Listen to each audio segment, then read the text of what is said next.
Welcome to the Deep Dive.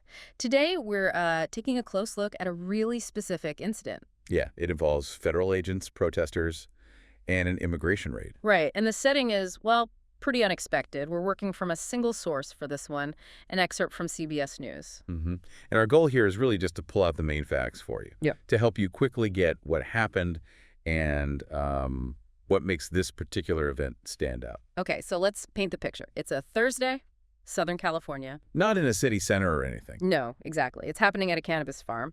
That's where this immigration raid took place, according to the report. And the report mentions that workers were actually being detained during this operation.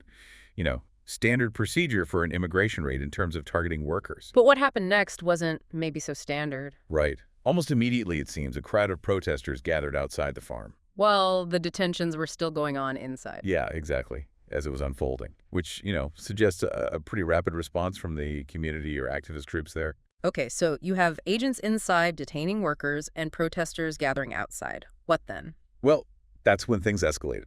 The report says federal agents fired tear gas. Tear gas, wow. Uh-huh. And tossed smoke bombs as well. And this was aimed at the protesters outside. Correct. The goal stated or implied was to disperse that crowd that had formed. So not just a standoff, but active measures to clear the area. Definitely. And this, predictably, led to a clash. A direct confrontation right there outside the farm between the protesters and these federal agents. And the use of tear gas and smoke bombs, that's a pretty significant level of force. It is. And when you put it together with the location, a cannabis farm, it gets even more, let's say, complex. Right, because cannabis is legal under California state law. But still illegal federally. Right. So you have federal agents operating under federal law, conducting an immigration raid, not necessarily a drug raid per se, but on federally illegal territory that's state legal. That creates a sort of jurisdictional tension right there. Exactly. You've got the federal authority, the state-sanctioned activity, the immigration enforcement aspect, and then the public protest, all converging in this one spot. And the federal agents responding with force against the protesters in that specific context. Precisely.